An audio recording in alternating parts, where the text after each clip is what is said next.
Well, hey everyone, welcome back to our channel, Living in Fredericksburg, Virginia, where we talk about all things living, working, and playing in Fredericksburg. I am Jeff Edmisten. This is my business partner, Ruthie Buck. We are local Virginia real estate agents, and we love doing these videos, teaching you all about living, working, and playing in Fredericksburg. Even more than that, we like helping you with your real estate needs. So if you have any questions about the area, what you're about to learn, or buying or selling a home, definitely give us a call, shoot us a text, send us an email, and we'll get right back to you. Today, we're talking about essential tips for winter here in Fredericksburg, Virginia.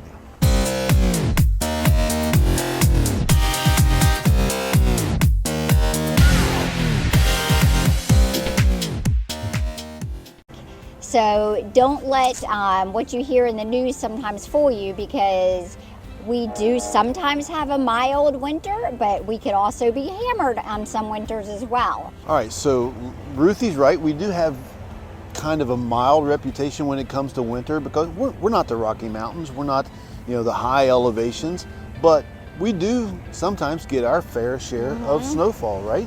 And the really interesting thing is to put it all in context. It's not uncommon at all here to start your mornings really, really chilly and brisk and cold, and by afternoon you're peeling clothes off and you're down to shorts and t-shirts. That's typical Fredericksburg weather.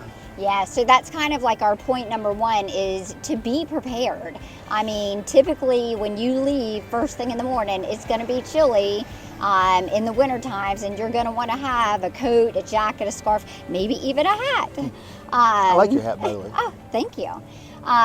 But by mid-afternoon, you're probably going to lose the coat, and then later you may lose the scarf. I mean, it's nothing to, have three different types of weather in one day here. So dress in layers, right? Yes. Okay, I guess before we go any further, full disclaimer, I hate winter. I just hate winter. Me too. I hate the cold. I should never live anywhere where my face hurts when I walk outside, but it does happen from time to time here.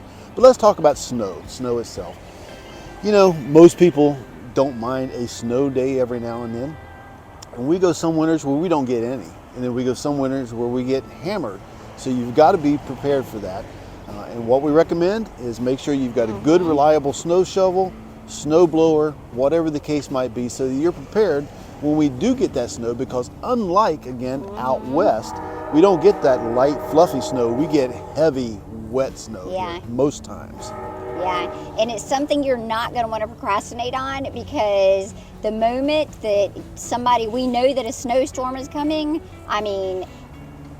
places are going to sell out with either snow blowers, definitely snow shovels. So be prepared and don't procrastinate. Not only will the snow shovels, snow blowers, generators be gone, water will be gone, milk, bread. If it's anywhere close to the holidays, you'll be missing things like black-eyed peas. Yeah. But Ruth is exactly right. Once it hits the TV, the stores are going to be clearing out. So I don't know if any of our viewers are weather people, weather forecasters, meteorologists. If so, I don't intend any offense here. But people talk a lot about how weather forecasters get it wrong, and it's no different here.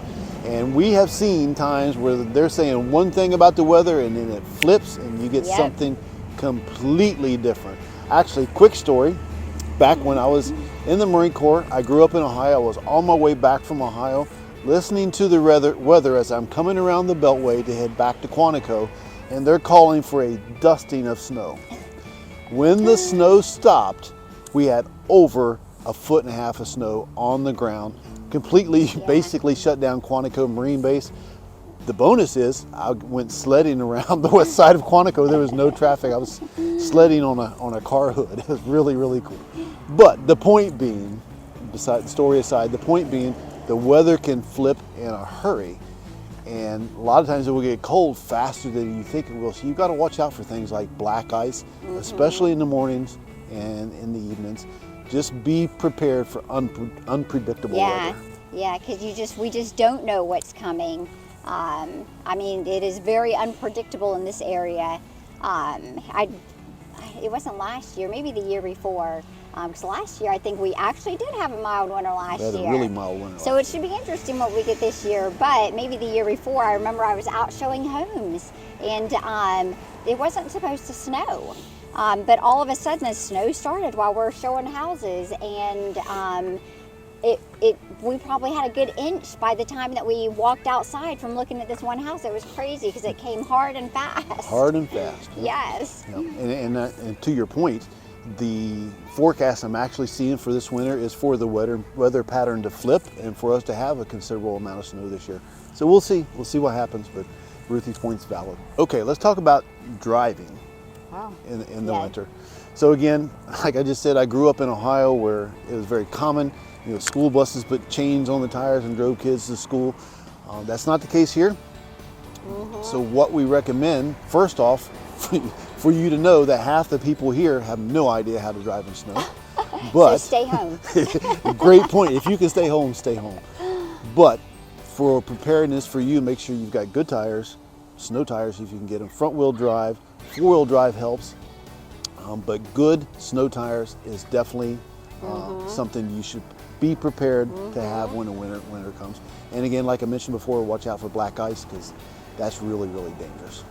Yeah, I mean, we may not have mountains here, but I mean, it is slick, and we do have some slight hills, and not even that you have to be on a hill, just tap your brakes and you can start sliding.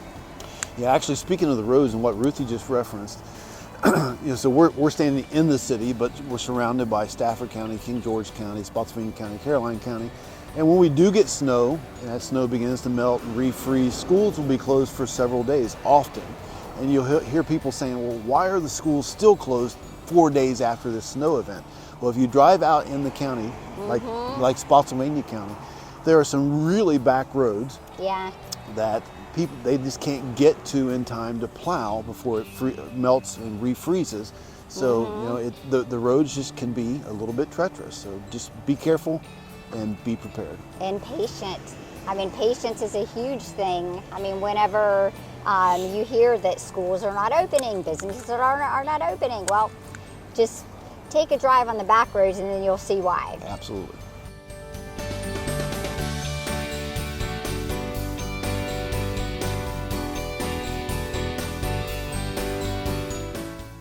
So it's really odd for me and Ruthie to talk about enjoying winter activities because we both don't like cold weather, but we have to deal with it, so let's make the best of it. First, I would tell you, make sure you stay in tune to what's happening in the area as far as winter activities are concerned by going to places like Fredericksburg.com and different local websites to make sure you know what activities are available to you. For instance, we are in Riverfront Park, and this is simple, but it's really cool. We've got cutouts here that are created to give you photo ops that are related to the holiday season. We've got one that says Happy Holidays, one that says Happy Hanukkah, Merry Christmas. We've got a tree, obviously.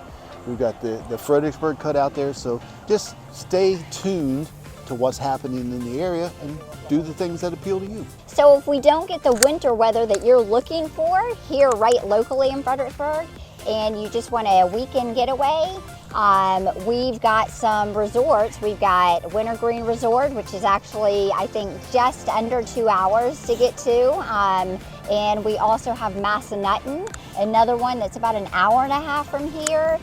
Places where you can go and you can snowboard, you can ski, that is snow ski. And you can tube if you want. They've got cozy little places to sit inside if you're too cold. So if you're looking for that, it's close. Yeah, and even if we do get the snow, it sounds like a great weekend getaway in the middle of the winter. Head for Wintergreen or Massanutten. Okay, and last but not least, many people overlook the need for sunscreen in the winter. Now again, we're not in Denver or Colorado Springs or someplace where the elevation is high and sunscreen's really needed. But people don't recognize that when we have snow on the ground, you're getting all that sun, that UV reflected off of the snow, and you can easily get a sunburn in snow if the sun is out. So make sure that part of your preparedness is you add sunscreen to your list. Yeah, sunscreen is definitely a must here. regardless of the season, but definitely you want to think about it in the wintertime as well. And especially when you're wearing sunglasses because of the sun, the glare is just going to burn your nose up a bit more. So, I can think of a lot of topics I would rather cover than winter because I don't like cold, I don't like winter, but it comes every year, so we figured we would embrace it, talk to you about it, help you be a little bit prepared for living here in Fredericksburg in the winter. If you have any questions about living, working, or playing, even in winter here in Fredericksburg, definitely don't forget to call us, text us, send us an email, like our channel, like this video, subscribe to our channel, all of those different things. We are here to help you. And if you have any questions about the topic that we just covered, or if you know of a topic that you'd like us to cover, we're happy to do it. Just drop it in the comments. Yep. And we will see you in the next video.